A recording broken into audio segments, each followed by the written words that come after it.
Well, happy Sabbath day. I've got a story to tell you, and it has been a story of mistranslation in the Bible. This is for you, ladies, or the women of the world. You have been led to believe for years, decades, hundreds of years, thousands of years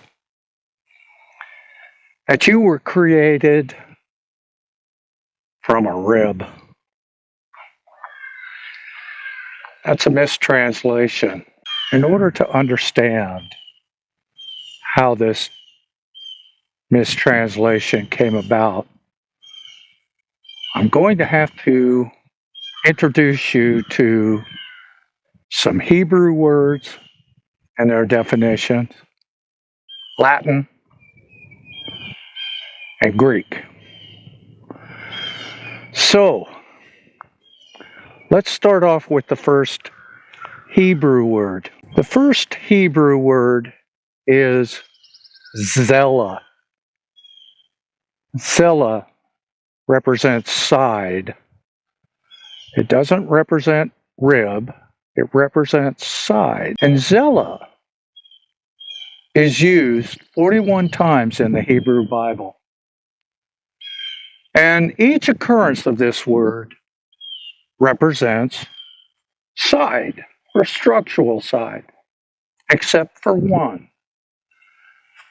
Now, not in the Hebrew, but in the translations of the Hebrew, there's only one instance where it represents rib.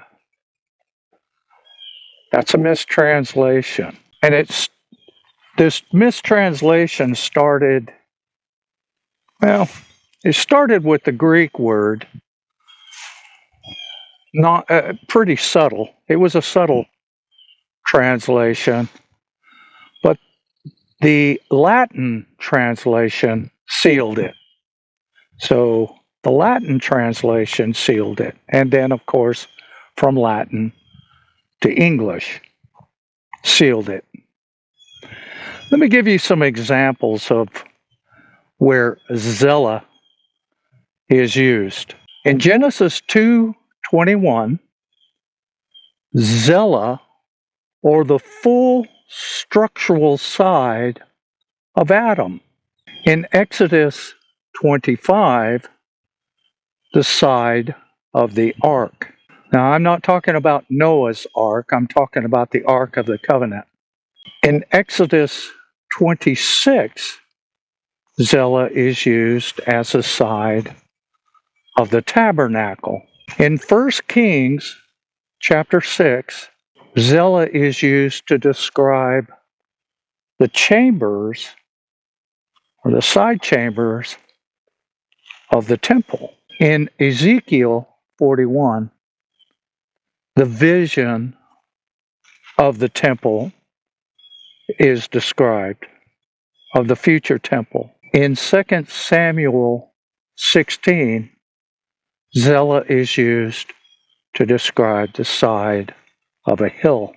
Zela is described as a side of something whole or structural, the side of something, except for the one time the woman's origin, rib.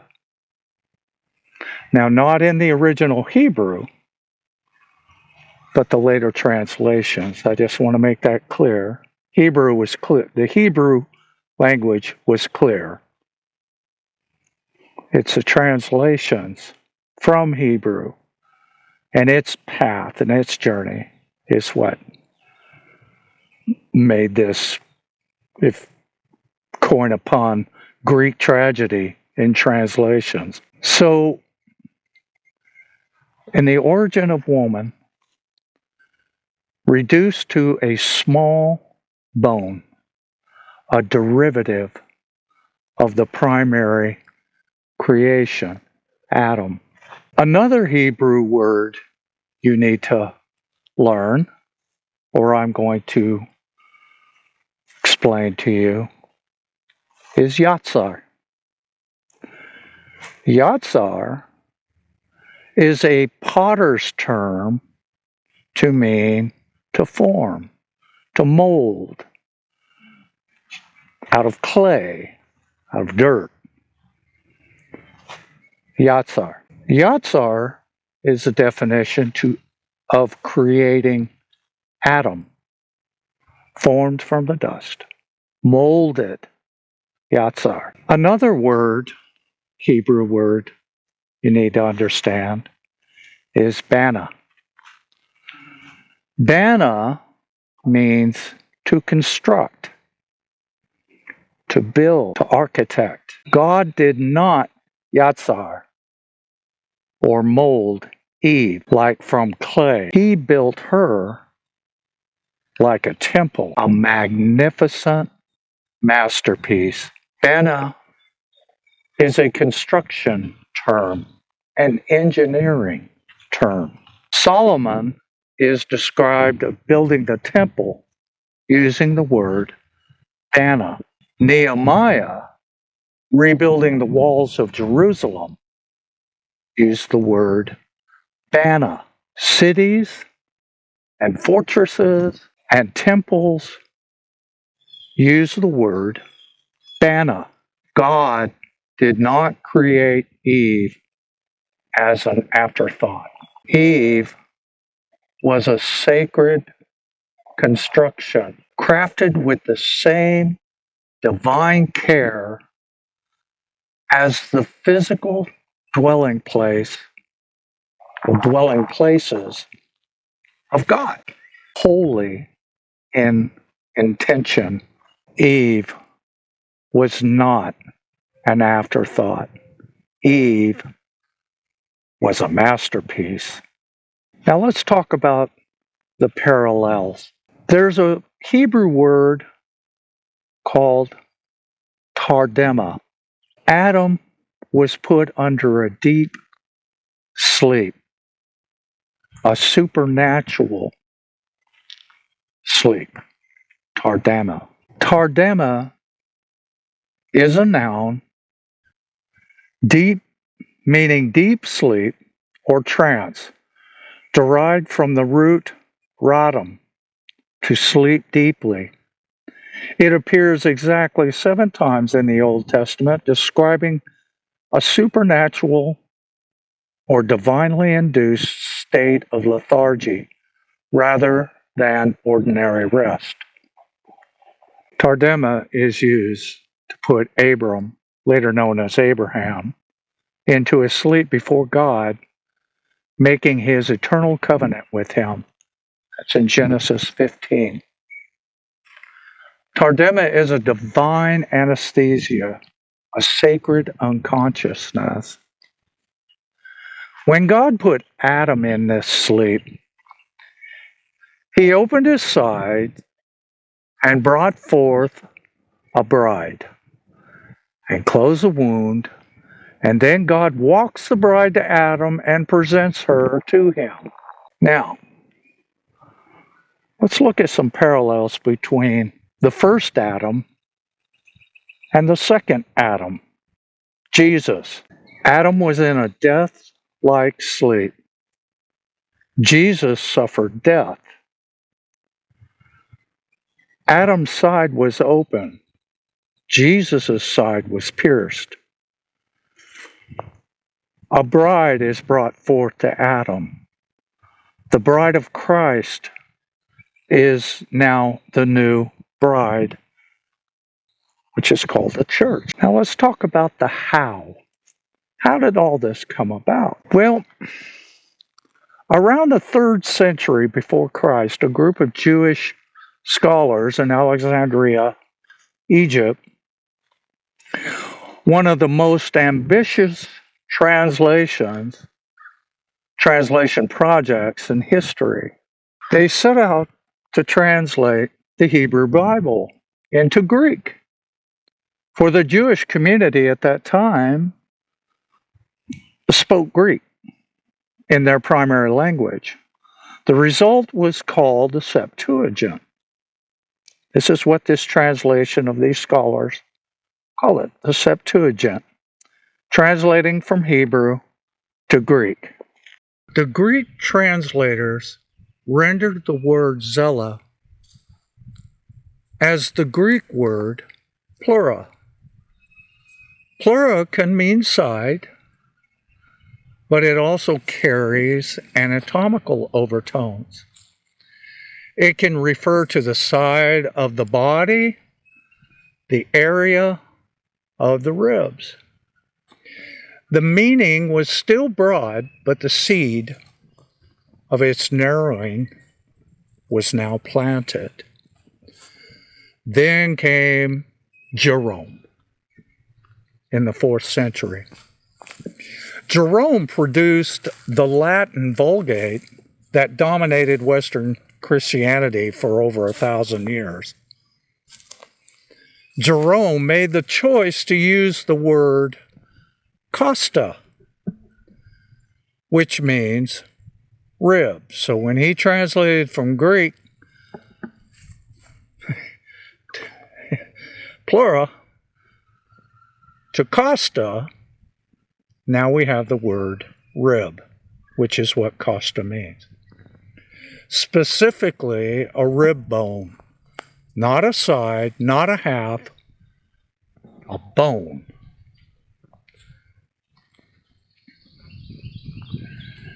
And just like that, the massive structural architectural meaning of zela was reduced to a single small bone. The side became a rib. The half became a fragment of the theological implications cascaded through the ages like water through a broken dam.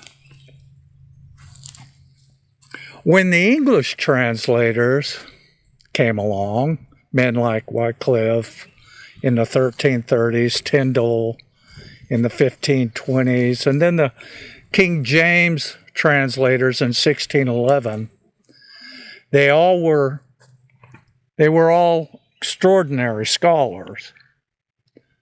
The King James translators in particular did work from both Hebrew texts, not just the Latin, but they were deeply influenced by the Vulgate translation and the Septuagint.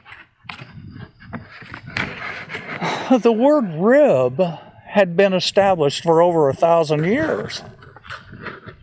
It was so embedded in church doctrine, the weight of transition or tradition, the weight of tradition was too heavy. So they kept the word rib.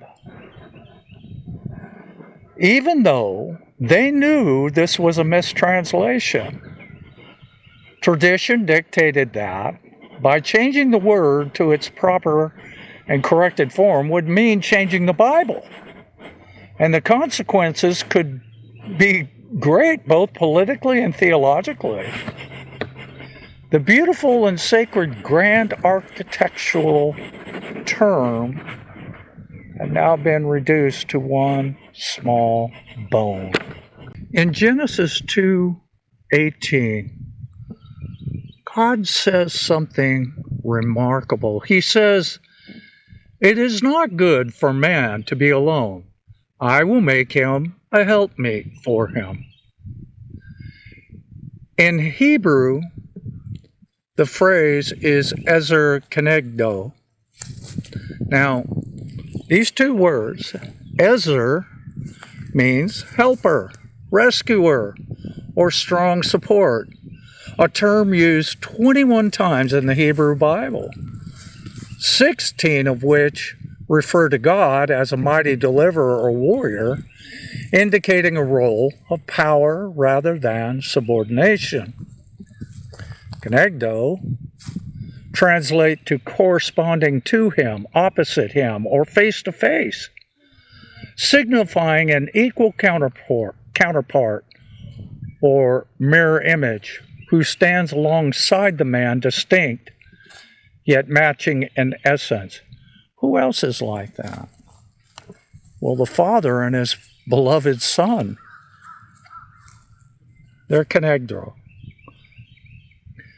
Ezer does not mean helper. It appears, again, 21 times in the Hebrew Bible. Overwhelmingly, Ezer means God himself. God is called Ezer of Israel. In Psalms 33:20, it says, our soul waits for the Lord. He is our Ezer and our shield. In Psalms 10:5, you are my Ezer and my deliverer. In Deuteronomy 33:26, there is none like the God of Jeshurun,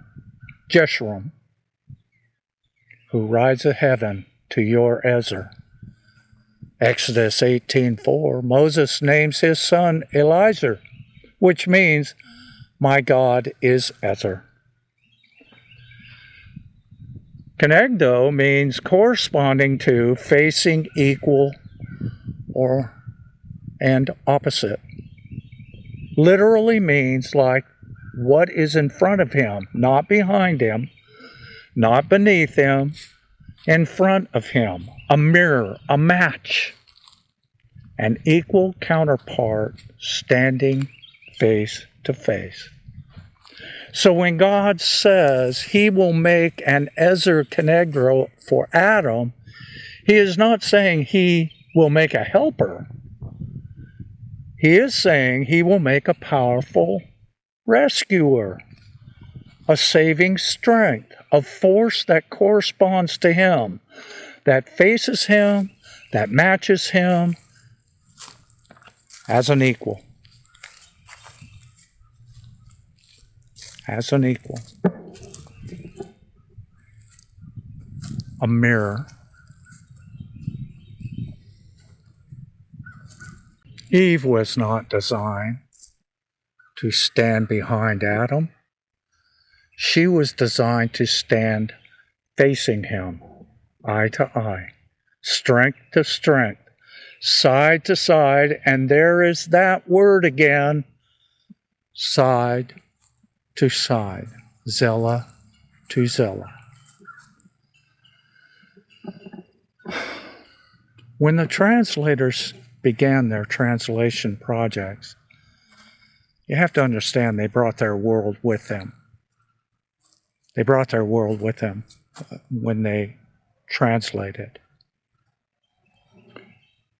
Yetzar, or Yatzar, to form, a potter shaping clay. This word is used when creating Adam, Bana, to build. The materials is Adam's own Zella, his own side, his own living substance. This means Eve was not a separate creation from interior material. She was not made from dirt. She was made from the same substance, the same flesh, the same bone, the same life. And this is what Adam recognizes when he sees her for the first time.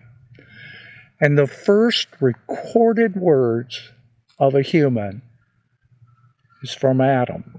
He says, this is now bone of my bone and flesh of my flesh. She shall be called woman because she was taken out of man. Adam recognized every creature. He recognized that every creature had a counterpart. The lion and the lioness, the ram and the ewe, pair after pair after pair. But Adam has no one. God wanted him to feel the absence before he filled it. He wanted him to name every animal, reaching the end of the list, and feel the ache of incompleteness, the loneliness of having no corresponding side because you can't fully appreciate what you have until you have felt not to have it. Only then, after Adam feels the full weight of his incompleteness, does God act. Then God presented her to Adam like a giver presenting the most sacred gift, like an artist revealing the first masterpiece. This, ladies, is the first wedding. And the officiant of that wedding is God. This celebrates the restoration of wholeness, the presentation of an equal to an equal. Woman, you are not plan B. You are not an afterthought. You were not made from the leftover bone. You were built, architected, constructed by God with the same word he used in his own temple. You are not less than. You are the other side of the same thing. That is what this word Zella does when you hear it correctly. You are not a subordinate helper. You are Ezar, his powerful ally. You are not below him. You are Kenegdo, facing him, matching him, corresponding to him in every way. You are not a fragment. You are a full structural side of the original human design. This changes how we understand marriage as well. Marriage is not a man acquiring an assistant. Marriage is the reunion of two sides that was originally one. It is the most sacred act of human restoration. God creates partnerships, not patriarchy. So, ladies, now you understand the full, sacred, majestic, beautiful masterpiece that you are. Adam was molded from clay. He was molded from the dirt, fashioned into a human, and life breathed into him. Then he was placed into a deep, supernatural sleep. And you, who was already residing inside him, was brought out from his side. You weren't a bone. You weren't an afterthought. You weren't subordinate. You weren't above him. You weren't below him. You weren't behind him. You weren't in front of him. You were beside him as equal. And for so many generations, you have been told that the origin of woman came from a rib, a small bone, a bone that can be removed and not even thought twice about. In fact, you could go in and outpatient, have a rib bone removed, and then be out in a few hours. That is not you. Now you understand that the translations to today's word only one time took the word Zella into polar into costa, the Latin word costa, into rib. And the translators, I would imagine, would have suffered severe consequences if they would have corrected that mistranslation. I would imagine that the political environment and the power structure and the control would have probably cost their lives. So, but now you know the truth. You know that you are a majestic, sacred masterpiece, holy, and fashioned and constructed and engineered that of a temple. Now, I don't say these words to put you on a pedestal or exalt you above. It's not that. It's giving you what you are designed to be. You are designed to be side by side, as equal. You are to support your man, but you are together as one. Just like the Father and the Son are together as one. But the Son supports his Father. You support your man, but you are doing it as one. You're not doing it as a hierarchy, a subordinate. No, it's not like that. You are doing it as one. And that's where it all comes to. So, I hope this was enlightening. I'm enjoying a beautiful Sabbath day, and I wanted to just share this with you and clear up the millennia of mistranslation.